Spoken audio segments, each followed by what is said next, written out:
morning, good afternoon, good evening. No matter what time of day it is for you, we want to welcome you to this week's episode of the Chimney and Fireplace Success Network. And today, just like every time we broadcast, we hope we bring you a message and some answers to the problems that are occurring out here in the real world. Now, why do we know these are happening? Because as coaches, guess what? We get to hear the challenges of so many people and hearing what's going on in the real world. And this is what we keep hearing. And we not only hear it from our clients, we hear it on the news media, we see it in social media, and that is, my people are just not meeting our expectations. And a lot of times people are just simply throwing their hands up. I'm hearing of people saying, hey, I'm just going back to one truck. I can't deal with the pressure. I just want to do this. So, Cheryl, do you hear this issue a lot in your hiring side when people engage your services? All day. That's number one thing. It's over and over. And it's not just one company. It's completely wide. And even not people I'm not hiring for. I get the same conversations. Yes, we do. So, Brandi, what are you hearing in your world, and not only in the world of chimneys and fireplaces, but you work in other industries too. So, what are you hearing from your viewpoint? I hear this in every industry. I think that that's what we have to remember. We're not unique or special in the chimney and fireplace industry. This is happening everywhere, but also I think you have to realize you got into business. This is what you signed up for. So now it's a matter of knowing how to handle it, how to control it, how to drive it. Yeah, and as you know, a lot of times, and you look at it, and as we get older, we hear there's a lot of things in this world that are changing that are hard to accept. But if we're going to live in this world, and if you're going to operate a business, then you have to learn to deal with this challenge. And can it be a challenge? You better believe it. So we got a whole list of things we're going to go over in this episode of where we're seeing the issue.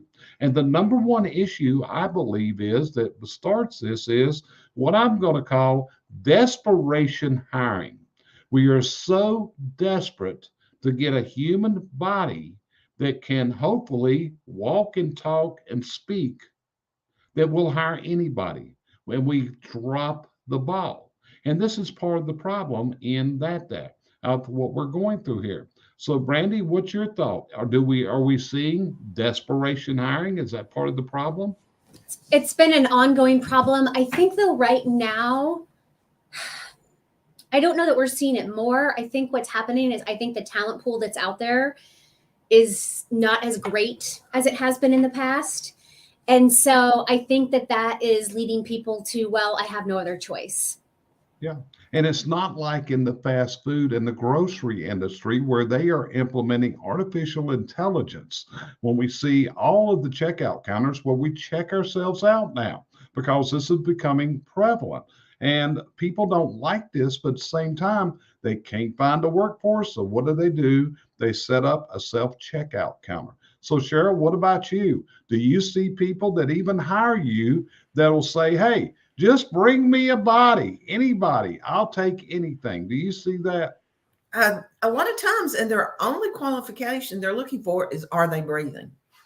So it gets almost funny sometimes because they just want somebody there that can do nothing, I guess.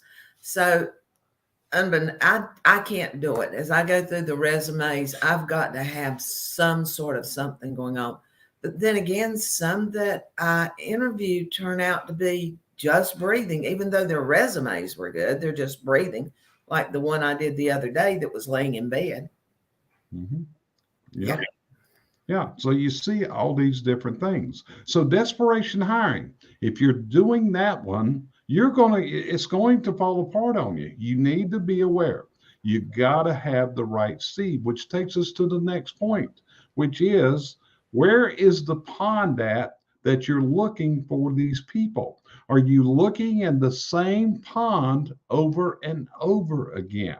And a lot of times, if we have people that are not performing well for us and we hire their friends, guess what? They're going to be just like the friends. So again, so Sheryl, I'll go to you to start with here. Are we fishing in the right pond for people? Well, everybody uses Indeed. That's a pond. We've started using a service that fishes in 10 to 15 ponds at a time, which seems to add a few bodies in there. But the thing about just I like having my employees or their employees look for people if they're good employees. But because usually they'll find someone in the same work ethic that they're in. So that works good. But don't just bring somebody because they want a job. And we do this over and over. I wish it wasn't there. And I think it will change as time goes on, maybe. But at this point, until a lot of people grow up, and I'm going to use that word, I think we're where we're at. Yeah. So, Brandi, I'm going to go to you. And, here's a situation for you. You were needing a personal assistant, and you were very persistent to find the right person. And today, you found that person in Denise. But that took persistence. Did you ever throw your hands up and say, hey, I'm just done. I'm ready to take the first warm body that walks in here and plops down in this chair in front of me? I didn't do that, but I had just threw my hands up in the air and said, I guess I'm just going to have to do it all by myself. And because this is a waste of time. These people that are coming in and interviewing and these applications that I'm getting. Mm-hmm. I have to ask Sheryl though, was the bed blurred? Did he try to blur the background? No, he's laying there in the bed. It wasn't a long interview in case you're interested. It didn't go anywhere. He was laying in the bed. You could tell he had no shirt on because the sheet would keep going down and he would pull the sheet up. And I asked a few questions and then I just ended with, let me give you a little bit of coaching advice. Don't interview while you're laying in the bed. Because I feel like if you're not even smart enough, like fine, interview while you're in the bed, whatever, but be smart enough to like blur the background so we can see that you're in the bed. Well, hey, it doesn't top the one that smoked the joint. Yeah, true. While she was interviewing him when she asked about the drug testing and criminal background. And so often if I walk upstairs where her office is, I'll overhear some of these. And it's like, Lord of mercy, I'm listening to answers like, there's no way that person is going to qualify to move any further in the process. And anybody that knows me knows my eyes give me away. So I'm going blind trying to hold my eyes in a correct position. Correct. Now the next part is, and this is where I'm seeing people are admitting that we're part of the problem is in the interview process. Just recently, the three of us interviewed a prospective person for a company. And when you go through this, when you go through an interview with the three of us, which starts with Brandi, goes to Sheryl, then comes to me at the end, this is a pretty intensive interview. And at the end of it, when the three of us compare our notes, we may not have the same point of view on that person. So, getting this joint thing of upping the interview process. I know that some, Sheryl, that you're dealing with now have said, hey, you just go ahead and hire them, tell them when they're coming to work, and we'll take it from there, where they know they're not good interviewers. What's your thoughts on this interview process? Well, I'm not doing the hire, I'm doing what they call their beginning level, just somebody that can get in and they can train. We're doing a double interview once it goes into someone that's already been in the technical part of it. So, but I kind of like that because there's such a short window to hire anybody anymore. You leave that window open too long, somebody else has already hired them. And I have some clients that as soon as I send it to them, they turn the interview over and have theirs. Others put it there and assume that they'll be there when they get around to it. And so the good thing about hiring the ones right off the bat, you've got more of a chance of getting someone. Got you covered. So moving rapidly when you get a good prospect, that's part of your process because you're seeing people are waiting, and by the time they get around to it, they done lost the prospect. Did I hear that correctly? Many times we did. It happened to one this week, and they lost a real good CSR because they waited a little too long and she took another job. Right. And Brandi, one of your processes is you have a lot of questions and you're actually grading this. Think of this being almost like a cooking contest or a barbecue contest or a beauty pageant where you're actually grading them on the various segments. Because when we get done with these joint interviews, you're sending us the grade of what you came up with. So, how important is that interview process? What are we trying to find out in the interview? Well, I want to make sure that when I'm interviewing candidates that I'm doing it equitably. So whatever questions I'm asking Sam, I'm asking Jane, I'm asking John, that I'm asking them the same questions so that I can hear the varying answers. And then, yes, I do give them a grade on each one as well, because that helps me determine if I'm deciding between two people as well, kind of where my head is at. But I do ask a lot of questions, because remember, this is the only time you're going to get with them to know, is this going to be the right person for the company or not? And they'll laugh at me all day here because they know if the interview is really short, then the person's definitely, and I've had to extend them too. Sometimes I've had to sit there and like, I've got to make this interview go longer, but because I can't just keep them here for 2 minutes, but I don't know what else, because I'm not going to hire them. But if it goes really long, sometimes I'm trying to I've either definitely decided, or I'm trying to decide, I'm just on the fence. I'm not sure.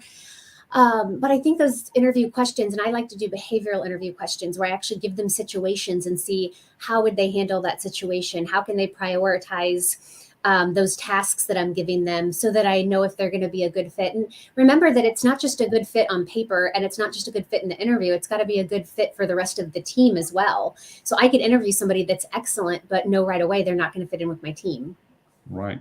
Brandi, let me ask you this, and Sheryl, I'm coming to you next with this question. I see that the interview process often turns into selling the prospect on the company instead of seeing what this person's made out of. Instead, the interviewer is more intent on selling the company and the job to the applicant than they are finding out if the applicant is the right mix. So, Sheryl, you first. Do you see that an issue? I do. I mean, that's why I asked a lot of the questions that my client should be asking, because they're wanting to sell their team. It's important that they tell them why they should come to work for them. I can't get most of them don't do that, but some do. And if I can get them to let them sell them to the company, then the company, hopefully their website is covered enough, and their reviews and their interviews with their employees that the people have seen. I hope the people have already bought into the company before they come to the interview. Yeah. Brandi, what about you? Do you see that as a problem, that instead of doing an interview, we're actually doing a sales presentation on why come to work here? I've seen that happen, certainly, especially in today's competitive market. When people do have a top candidate, especially if they know that they're looking for other jobs or they've had other job offers, then they're really trying to convince them this is why you need to come here. I find for me, I try not to push too hard. I like the ones, my best employees that have worked out have been the ones that have more interviewed me before I ever interviewed them. And they were really nervous and wanting to make sure that this was going to be a good fit for them, because then I know they're really serious about this. And so a lot of times too, when I'm not necessarily selling them, I'm trying to see again, is this going to work out for them? You know, we're a small company. A lot of people have never worked for a small husband and wife owned company. That's a whole different ballgame than the corporate world. We do laundry. We wash the guys' tarps. So if somebody says that they hate laundry or they're not willing to do laundry, they can be the best candidate, but they're not going to fit here. So I'm kind of trying we have dogs. If they're allergic to dogs, they're not going to fit here. So I'm kind of trying to assess again, if they're going to fit here for us. And then I hope that they have questions for me. That kind of also shuts me down too, is if I ask them if they have any questions and they're like, no, I think you've covered it. That's kind of a red flag for me. Like, you should have a ton of questions. Yep, I understand, because you're investing, because this is where you're making a career choice to go somewhere. The next factor that's often missing, I think, is the failure to do the actual behavior assessment, what we call the DISC assessment, which that's one of Sheryl's things that's done, that points out the behavior patterns of will this person be successful in the job that they're going into, their communication styles, how they need to be talked to, and how they're going to speak. And a lot of people don't engage this till later. I can remember cases of a client hiring an operations manager and then doing a disc and having to tell them, hey, you're going to have a problem. This is a person that is not a self-starter. This is a person that you're going to have to push every single day. Those things are what you need to know coming in. So, Brandi, what's your thoughts on the assessment? Well, I'm a huge fan of the disc. I just did an all-day training for a company on Wednesday, and that was one of my requirements, is that I wanted them to get a hold of Sheryl and do the disc before I met with them, just so I kind of knew what I was up against that day, and also so that they could see each other's results, because I do think it's so, so important. And I always say, every time I look at my disc, I'm like, how does this test know me so well? It's crazy.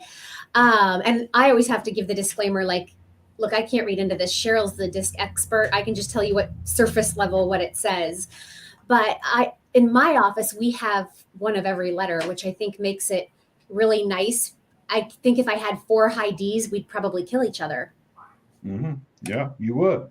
So, Sheryl, and that's why 2 high Ds here are on 2 different levels in this building, because we would kill each other. So that's why she's up there, I'm down here. This is Jerry's space, that's Cheryl's space. So, Sheryl, you're the assessment expert. How important is assessing the behavior to see if the person will fit into the position? I think it's extremely important because people say things a lot of times, and I can tell you anything and hopefully you'll believe it. But when it's in black and white and you can actually see where these people are coming from, no, it goes 2 ways. They can see themselves, things in their own selves that they don't like. You've changed. I've changed. Brandi's changed because of the disc. And so I think it's one of the most important things we do, because behavior is a huge part of it, and communication is even far more huge than that. Right. And Jerry, can I just add to what Sheryl just said too? I think it's also important if you're going to ever promote from within. So anytime I've promoted within, I've always gone to Sheryl to look at their disc to see, is this going to be the right position for them? Because not everybody is cut out for a management position. Yeah. So, and that's where you've got to be in this situation right there. So then the next is, one of the processes that we have taught, and we've done classes on this, is that the first day at work is the most important day in this new person's career. And that is because of the onboarding process that Brandi brings to the table here, and she's talked about a lot. So, Brandi, I'm going to start with you here, because the onboarding is an area of your expertise. So, how important for success is this onboarding? The worst thing that could happen is you bring somebody in and you throw them on a truck, or you throw them at a desk with a phone. The second worst thing is you have an onboarding process set up, but it's so chaotic that day that you're just here, there, and everywhere, and you just look like a hot mess. That's their impression of the company. That's their first impression. We talk about the director of first impressions all the time. And so we need to have a system in place, and we need to have a calendar that outlines exactly how they're onboarded, what they're doing each day. It also helps make sure we don't miss anything. I mean, I need checklists to make sure I don't miss important forms that I need them to fill out, or important health insurance information that I need to go over with them. I need them to start on Chimneys 101, because a lot of the people I hire have never even had a chimney or a fireplace in their house. So they don't know any of that verbiage. Yeah. And that's where we often say they're lost, because the vocabulary of what you're using, and one of the things that we've learned is that many people are scared to hold up their hand and say, I don't understand that. So during this process, you're going over all the rules, all the regulations. They know what your sick leave is. They know your policies, what to do in the snow, everything else. And this also comes up later if you have to write a performance improvement plan where you have gone through this and list these things that you've went over, and these are the reoccurring issues. And Brandi, we actually just had this conversation with the client yesterday that is preparing a performance improvement plan, or what's called short a PIP plan, for doing that. So Sheryl, what's your thought on the onboarding? Are we right here with the onboarding? You're extremely right. I mean, I can fish them out of the pond, but if somebody can't onboard them correctly, all they're doing is filling them full of trash and throwing them back. So the onboarding is kind of like when you're raising a child.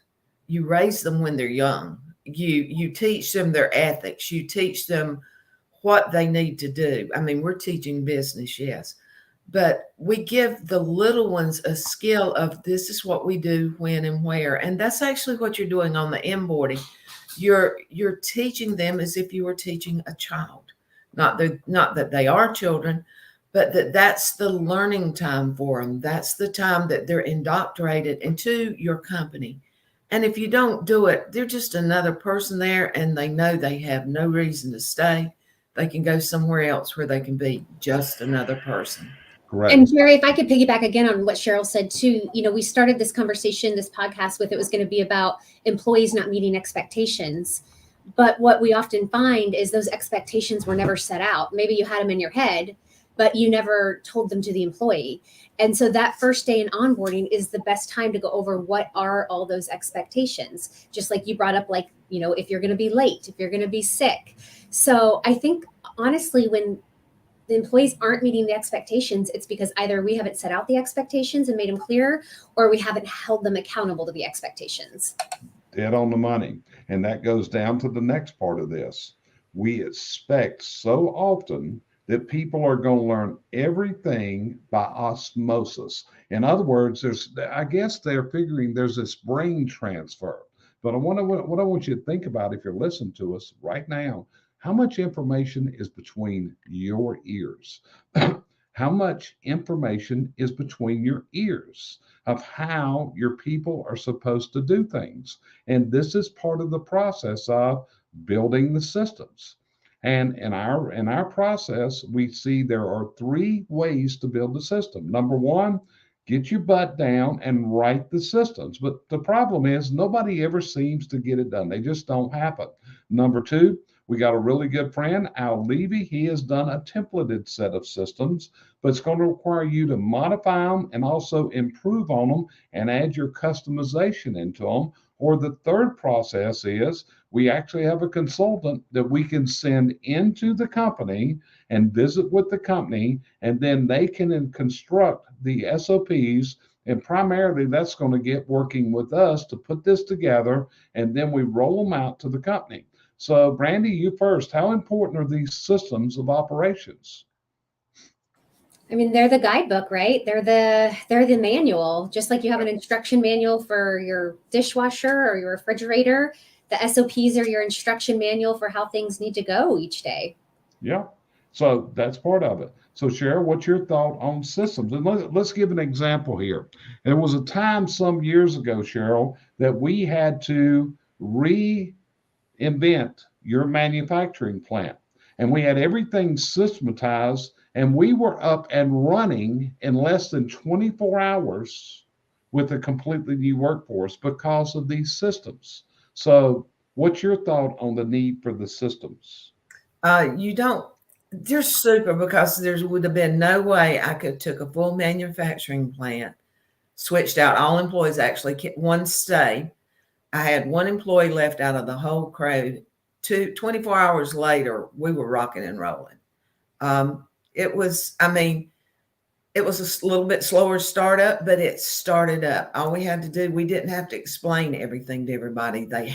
If they could read, which if they didn't, they wouldn't have had a job. They could do anything in there. And I still use those today. The book's about this thick now, and it just keeps growing. Yeah. And if you go back, so you'll know right here beside me, going back to the paper days, if you'll notice, this is an SOP book. Back before we had digital capabilities, everything was in a notebook. And I still like keeping them in a notebook. I like the digital ones also, but I've got a trail when I'm doing the old ones. I like seeing the old ones because, as we all know, history tends to repeat itself. And a lot of times, to go back in the history of the SOP, there's things you missed. Yes, they are, very much so. And be honest with you, just this week I was doing research and I was looking for 2003, 2006 and FPA 211s, and they got damaged in a flood. Okay. But still, I'm more of a paper guy. In fact, the guy asked me this week, I sent him a picture of a page. He said, "Was that out of an actual book?" I said, "Yeah." "Well, weren't you scared you were going to get a paper cut?" No, I have a background in the printing business, so I don't get many paper cuts because I know how to handle paper. But you got to have this there. The next is, how you going to train them? You know, even if you have someone come from another company doing the same thing, there's going to be a matter of retraining. So what is your training system? Brandi said it a while ago. Part of what she's doing a full day training with a brand new CSR. This is being done remotely, but there's only so much you can cover in that 8-hour day, Brandi. So part of this is they go into Chimneys 101, they go into the other online courses. And folks, I want you to listen carefully. She has trained people in other countries that are working remotely with companies in this country. I know of 2 of these that you've done at this point. Am I correct, Brandi? Yeah, I have a third one coming up. I actually met with 2 of them this morning as well, because we do then follow-up sessions, 1-hour follow-up sessions, just to make sure that they're retaining what they've learned. That's good. So how important is this training, in your opinion, Brandi, for this success?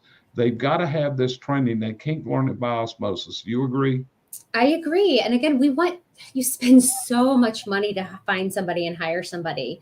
An incredible amount of money. We want them to be successful, but they can't be successful on their own. We had to teach, going back to like Sheryl's example earlier about kids and growing up, we had to teach our kids to walk. They couldn't learn that on their own. We have to teach them how to work for our companies. If not, again, we're just setting ourselves up for failure, and we're going to be frustrated because we think that they don't care, or that they're quiet quitting, or whatever the case may be, when really it's probably just that we haven't given them the tools that they need. That's correct. Dead on the money. So Sheryl, your feeling on the need for training if we're going to have people that are going to meet our expectations. How important is not only the beginning training, but the ongoing continuous training to perfect their craft? That was where I was taking it. You've got to train them to begin with. You've got to give them all the tools to work with. And I don't mean manual tools, I mean mental tools. You've got to give them all those to work with. But if you stop right there, that's where they stop. But as we all of us believe in continual training, and you're never completely smart. I'm not a young person. And if I don't learn at least something new every day, it totally surprises me. Right, because probably more than anyone that may be listening this, I would say that the 3 of us probably go through more ongoing training than the majority of the people that we work for and work with to learn more. We're reading books, every time I turn around, Brandi is forwarding us out an article online, or I'm doing it. It's like, hey, take a look at this, take a look at that. So that's part of it. Then the next step of this is one everybody has an issue with, and I don't know why. And that is one of accountability. You can have all the systems in the world. You can have the best training in the world. But if you're not holding your people accountable, you're going to have a problem. And this is one of the things. Many millennials under 40, they thrive on accountability. Without accountability, they just can't have it. It was really weird. One time I took a trip to visit with a client. The guy is having a problem. And I said, dude, what's going on here? You just seem to have a problem. And he told me, he said, Jerry, the problem is here, there's no accountability. I said, wait a minute. I'm going to clarify this. So that means you're not getting enough beatings. He said, yeah, I got to have beatings if I'm going to improve. And they actually started an accountability system. And guess what? That guy is now soaring with his output and his attitude. So, Brandi, what about accountability? You're a person, for some reason, I just feel like Brandi Biswell is a pain in the ass holding her people accountable. Would I be right or wrong? And my teenagers, I would say. And my husband, I guess. Yeah, I mean, I don't know. Wait a minute. We might be failing there when you said one of those, okay? I believe in accountability. And you brought up a really good point, Jerry. I'm always shocked when I'm working with clients. Sometimes I have to give really tough feedback. And I'm always shocked at how receptive this younger generation is. And they will tell me, thank you. What else can I do? They'll ask me, what else can I be doing? They want to be held accountable. They want that feedback. They want to do a good job. They want to be told they're doing a good job. And if they're not, they want to know how they can improve. And I'm always surprised by that, because I feel more like my generation, we maybe just wanted to sweep it under the rug and not be held accountable as much. We didn't want to hear about it. We just wanted to do our job. But this younger generation, they need that. And we as the employers need that, because otherwise, what's the point? If I tell my teenager that they have a midnight curfew, but I'm not checking to make sure they're in by midnight, so they know that I'm not checking, I'm not holding them accountable, then they think, well, she probably doesn't really care if I'm in at midnight or not, so I'll come in at 1 or 2. Yeah. Cheryl, accountability. What's your thoughts on here? I think there's a lot of reasons that people aren't getting held accountable. One of them, the employer's not looking. They're not paying attention to whether they're doing it or not. Number 2, once they realize they're doing it, they're afraid to talk to them. They're afraid they're going to upset them. They're afraid they're going to cause them to leave. Or either they're in the handcuffs. And the thing about it is, if you can't talk to someone, you can't hold them accountable, because that's what it takes. You've got to be able to have that communication so they can talk back with you. And as Brandi just said, ask you what else they can do, because if you don't let them know they're not doing correctly, how are they going to know? Yeah. And then the next one is, and you ladies hate it when I say this word, I know it right now, you got to nip the problems. Whenever the problems occur, and this is what so many people do, they let it build up. And I mean, it builds up to when it becomes an explosion. It's too far gone. You can't solve it. And I've seen this happen where people, they let it go and they let it go. They tell us about it and we try to tell them, you've got to take action. We tell them the steps to follow. But one day it will blow up. And usually when it blows up, it's going to be a problem. You see, there's something you need to remember. If you're going to terminate a person in your company, when you terminate them, they should be expecting it. If they're not, if they go into a crying fit and everything else, like, oh my God, I never dreamed, you didn't do your job. You did not hold them accountable, and you didn't nip the problems before it became severe. So Cheryl, I know you hate it when I say that word, nip it in the bud, that phrase, but what's your thoughts on that thought process? You have to, because the thing is, it's not going to improve. And if, number one, back to the accountability, if you don't hold them accountable, it's just going to get worse. It's going to get worse, and it's going to get worse. And one day you're going to blow up, like you say, and that they don't have any idea. Nobody in my business, the ones that I work with, they know they're going to get fired. In fact, I have had them come to me and say, you're thinking about firing me, aren't you? And because I've tried to help them every way you can go. And that's what we need to do. You try. The thing we don't do a lot of times, we don't try to salvage an employee. And if they're salvageable, it's a lot of money you'll save if you can do it. But if not, you need to get rid of them, because the bad apple is going to ruin the rest of the barrel if you don't get it out. Gotcha.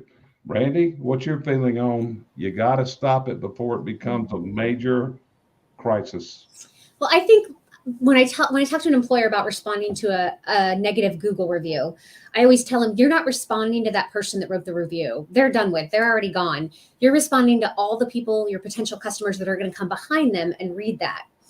When you terminate an employee or put an employee on probation, notice, whatever, you're not doing it as much for them as you're doing it for the rest of the team. Because what happens is if you allow that behavior to go on and you don't nip it in the bud, it drags down the rest of the team, and they think, well, why is Jane getting away with all of this and we can't? And they will become disgruntled and leave, and then you lose your great people, and then you're just stuck with the people that you thought you were too afraid to fire, or you thought you were too busy to lose them, and so you thought, I'll just make it through with them. Yeah. So here's an idea if you listen to me.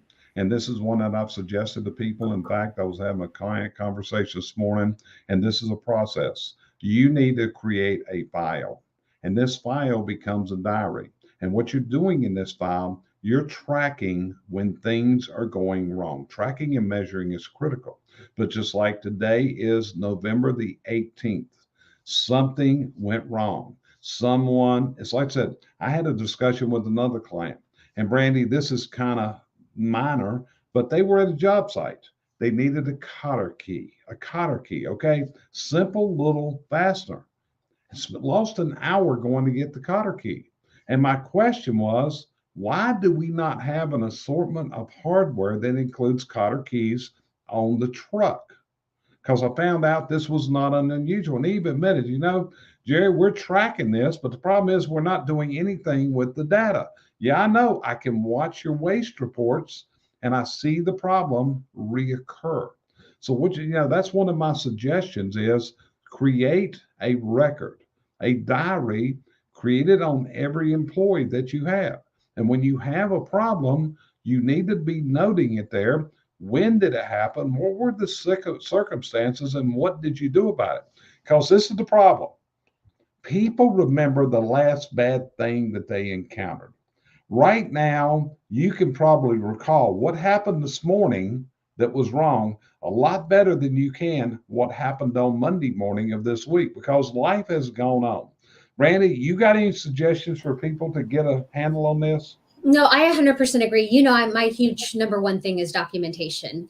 And part of it gets back into perception versus the data. So I might have Jane over here who I think she's only called in sick 3 times, but I'm frustrated with it. But when I go and I actually look at the data, she's actually called in sick 5 times. I had forgotten about the other 2, but I have them there in my diary, as you call it, all documented, or vice versa. I might feel like she's called in 8 times, but when I go and look at the data, that was me making that up. She's only called in 4 times. So that documentation is critical for that. But going back to the cotter key, how I look at that is that should never happen again. Right when it happens, you fix it. Don't, yes, it's great to report it, but you fix it right there in the moment. So that should never happen again. It's okay. It happened once, but it's never going to happen in the future. That's it. And that's where you got to take the action. You got to track it, measure it. And that's the goal. If something goes wrong one time, that's human error. If it goes wrong again, then that's a management error. We haven't taken the steps of leadership that we should. Okay. Sheryl, what's your opinion? Any ideas you have on this? Well, things happen, but as you say, they need not happen again. It's not worth it. We all have things that go wrong. It's like, in fact, I just told a client this morning, we were talking about SOPs and writing them. And I said, as soon as something goes wrong, there needs to be an SOP written to make it right. And that's how we get our SOPs. But that everything needs to be handled at the time of conception instead of waiting down, because you forget, it passes by, it becomes unimportant. Yeah. And that's one of the things you've also got to list is what are the SOPs that your business needs to be adding? Because this is an ongoing list. New stuff is going to come on. Whenever I wrote my book, Standardizing Standard Operating Procedures, the whole concept is this is a never ending task. And what I so often see is I see people that get started, they may assemble a library, they don't hold accountability, they don't review what's there, and they don't bring it up to present day standards of what they need. And in the process, what's happening is they're going through continued frustration and change. And if you ever follow me, that's the whole process of Chucky, my groundhog, to remind people, if you keep doing the same thing over and over again, and expecting different results, that's kind of called insanity in this world. Okay. So, Brandi, anything you want to say before we end today's episode? I think just reach out to us if you're struggling with any of this. These are really things that we deal with on a daily basis and are subject matter experts in. So reach out to us. I'll go ahead and put in a plug as well that I have a class coming up here in Kansas City in January for office managers, where we're going to teach them a lot of these skills so that the business owner isn't the only one doing this.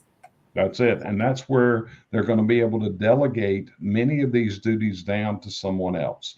So highly look at this because Brandi has a lot of good stuff rolling out of this learning loft there in Kansas City. We're really proud of what she's done. It's a completely remodeled area. It's got a very historic look to it. And I think you'll be very pleased when you come in there. So Sheryl, what about you? Any last thoughts from you? I agree with Brandi. If you've got a problem, let us know. I would at this point almost say that it's nothing we've not heard before. Every now and then you'll get a new one slip in, but if we can just help you get over that hurdle and show you the path, you can get right back on it. Sometimes it takes a 5-minute conversation and brings your whole world back into play. Yeah, that's exactly right. So we're here to help you. We are a CVC Success Group, and you're seeing 3 of the people. There's more people involved here and different areas of specialty. What we've tried to do is assemble a group of subject matter experts to assist businesses in getting rid of the chaos that's in there. Many times this is going to involve reinvention, whatever. And feel free to reach out to us. We have processes. They work for others. They may just work for you. But the only way you're going to find out is we got to have a conversation. So I want to thank you for joining us this week on this episode of the Chimney and Fireplace Success Network. We hope you have a wonderful, wonderful week. Next week is Thanksgiving, so we will probably be skipping our Friday broadcast. I know that Brandi is going to be skiing in Utah, but anyway, so we will see you again in 2 weeks. We appreciate you being here as always, and let us know if we can help you eradicate the chaos that's in your business.